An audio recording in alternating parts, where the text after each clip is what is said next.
Well, today I'm not talking about situations, I'm talking about principles. Because principles in Roundnet, not just in Roundnet, but in any other sport, principles correlate to every single situation. I am not giving you a test and saying answer all these questions. Today, I'm giving you the formula sheet. And then it's up to you in the future to plug in the numbers yourself. But once you have the formula, you have all the answers. So let's set that scene as we now get into the 6 defensive principles in Roundnet.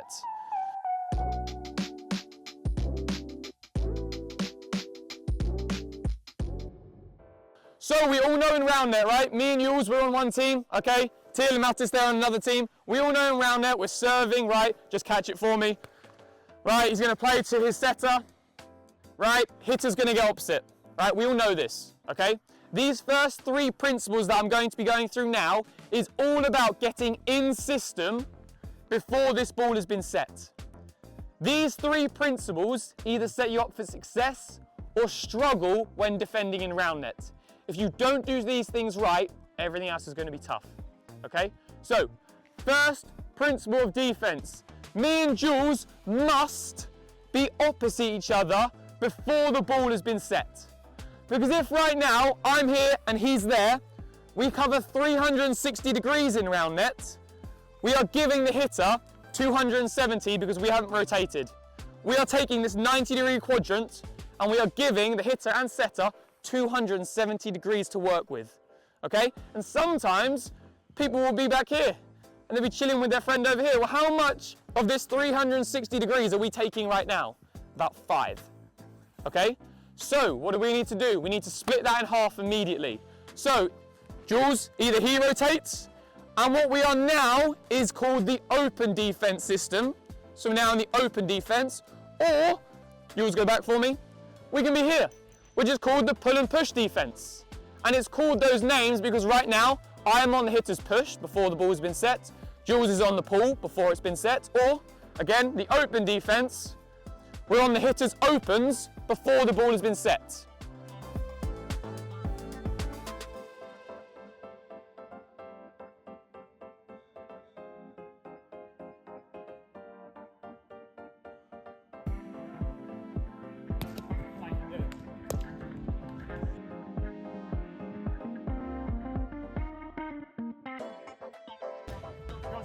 Bye, Mike! Come on.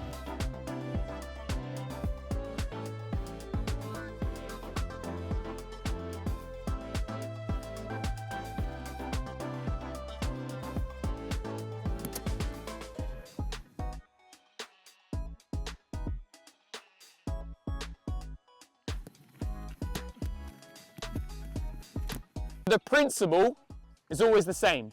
We must be opposite before the ball has been set. Otherwise, again, we're going to leave ourselves too much angles, too much room to cover, and he's going to take advantage of that, and he's going to see the defense haven't rotated, and if he's a good setter, he will take advantage of that.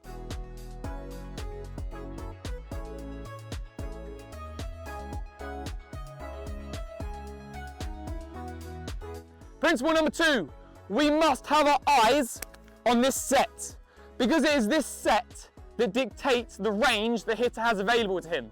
If this ball lands here, bang, that's the range, that's the angles he has available to him. If this set's coming in, boom, that's the range, that's the angles he has available to him. If it's step, bang, he has 360 degrees because he has squares in every direction. It is this ball that dictates the range the hitter has. Now, just because he has range of 360 degrees, he can then choose which type of shot he does in that direction. He's 360, he could do a push, he could do an open, he could do a pull, because he has squares in every direction. But the range doesn't change. The range is fixed from the set. Bang, here's the range. Okay, now right now he only really has an open. Right, comes here, he only really has a pull. Here, well, he has a bit of a push and an open.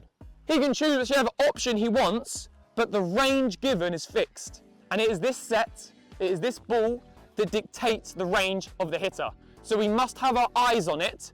We need to know exactly where this ball is landing the millisecond it leaves the setter's hands. The earlier we can track this set and know exactly where it's going to land on the net, the better and the quicker we are going to get in our defensive positions.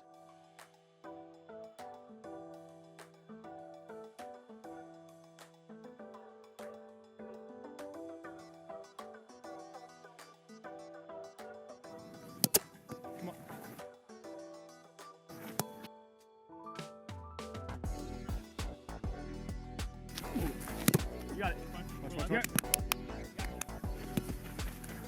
And I know some of you might say, how am I meant to know exactly what square this ball is going to land on? Well, it's tough. But you know what? Every time you hit, you're doing the exact same thing. Because every time you hit in Roundnet, somebody's giving you a set, and immediately when you're given a set, you're tracking where that ball's landing, and then you're realizing that, if I let this set from Jules drop, drop, drop, I now get a push. So tracking this set is something you do anyway when you're hitting. Now we're just doing it for a different purpose, which is defense. The third principle is me and Jules must be within the distance of the ball to the net before it is set. Okay? This is a big one. This is pretty groundbreaking. I'm not gonna lie. Okay? Because right now, Mattis, come 2 steps forward for me. Mattis now is setting at, let's say, 3 feet. 3 feet from the net. This ball is 3 feet from the net. If I'm out here back in Narnia, how many shots can I affect? Very few, because I'm so far back from the net. If I'm here at 3 feet, I can now get to every type of shot within the time that ball is traveling to the net. Because right now, if he's setting from 3 feet, one, it's very likely it's going to be a good set because he's closer, he's in system, versus if he was out in Narnia, we'd get loads of time to track this set, okay? The second reason, you ever been boxed out in defense? You've been boxed out because you're probably back here. He sets now Till, the attacker, on his right hand. I can't do anything, I'm too late to the party. If I was within the distance of the ball to the net and you set him now, I'm affecting the range, okay? This is so important. We must be within the distance of the ball to the net before it is set.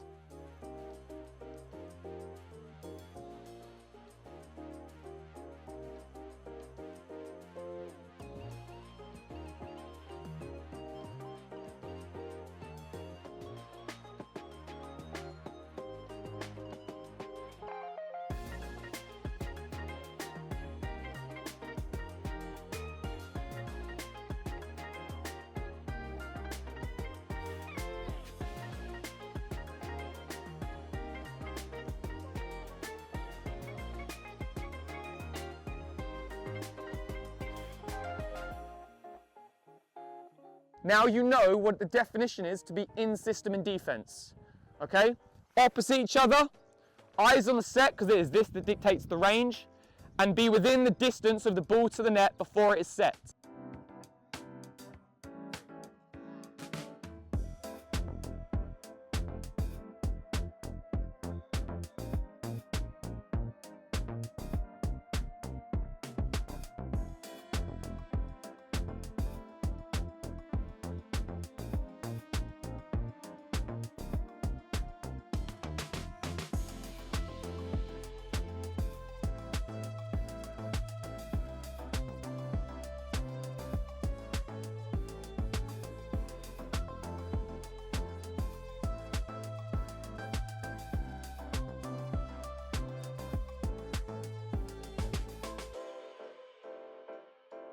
Fourth principle in Roundnet.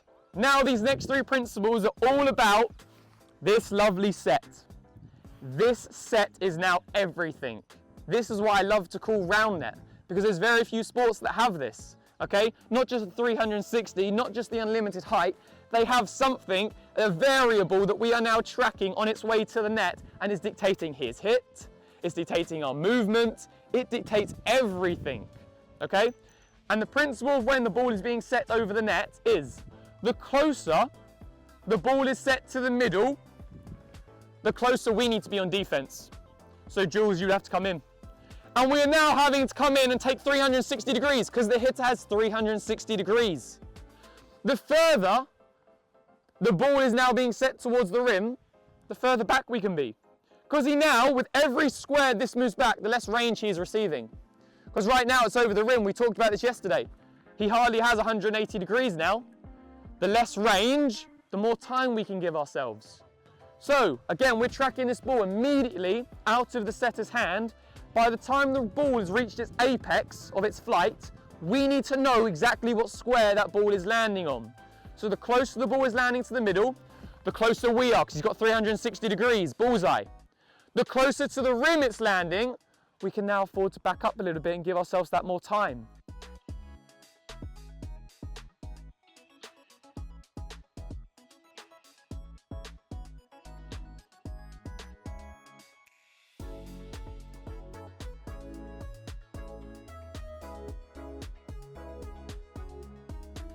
If this really helps you, because it really helps me, this round net set in the middle, think about it like the 7-foot circle, right? I want to take that literally. Think of this rim as the 7-foot line, and think of the middle of this net like the middle of the court. If this ball lands middle of the net, middle of the court, we got to be middle of the net, middle of the court. And with every square, be my demo art, Jules, right? With every square, this kind of moving back, Jules is moving back. Look, bang, until it's rim, there, 7-foot line, okay? We're gonna discuss when it's set off net later, but right now, that will give you a great indication of how far you should be from the net when the ball is set, okay? Again, I love to picture a bird eye's view in my head of this 7-foot circle being like the exact same as a round net set. And this lovely white rim is the exact same as a 7-foot circle. It will give you an indication every single point of where your position should have been. 5th principle might be my favorite principle. The ABC principle. So first of all, we can all totally agree that the range the hitter has in this scenario is here, yes? Okay, so that is the range. And just to be specific, let's say it's about 120 degrees. That is the range they have. I have 3 options as a defender. I got my point A. My point A is where I'm here at the net, and I'm taking all this range, but giving myself very little time. So, point A, fantastic range. I'm taking up about 120 degrees alone. Awful time.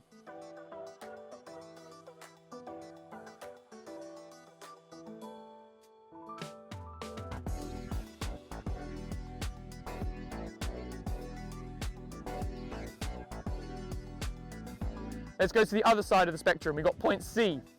Point C, fantastic time. Look at all this time I get to react and get a great touch.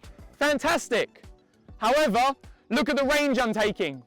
Of that 120 degrees that ball could be struck within, I'm only taking around 5–10% of it.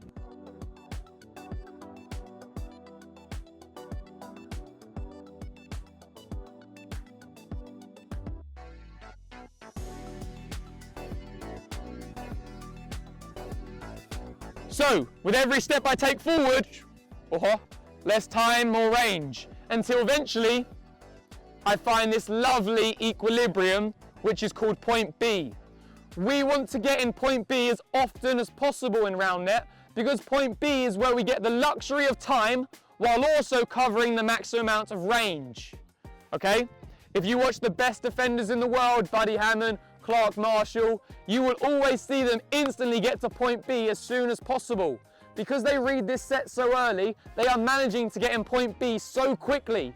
And again, point B, we get that great quality of touch. We could always be at point A and take the range, but our touch is not going to be as good as if we can get this opportunity to get that lovely piece of time that we can now get a quality touch.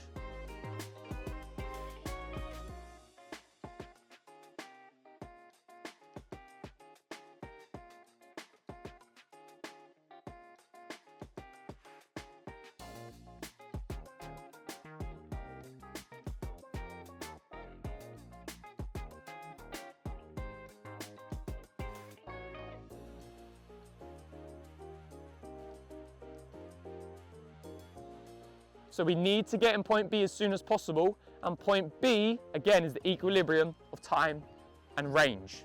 The last principle, the height principle. I've just talked a lot about range laterally. Well, we also have range vertically. Because again, we don't just have a sport that's 360 degrees, we also have it where there are no height restrictions. And when there is no height restrictions, we must understand that point B is not only the equilibrium of time and range laterally, it is also the equilibrium of time and range vertically. We need to understand in round net when players are hitting, This ball is ascending. You see its flight path? It is going down and it is ascending. We need to become better at Roundnet athletes at touching ascending balls. And now you understand that with every step I take back, while this ball is ascending, I am taking a step back. So I am now killing my vertical range.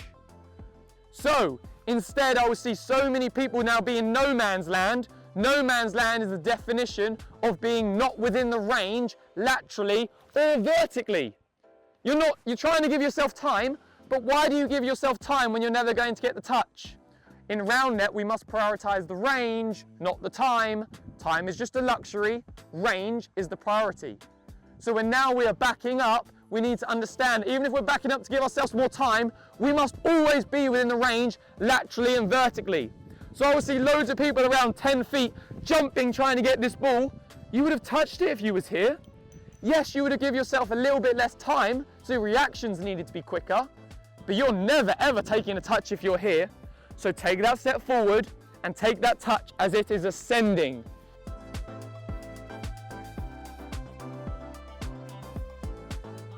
Okay, we need to get used to this as athletes. If we don't do this again, we're not getting touches.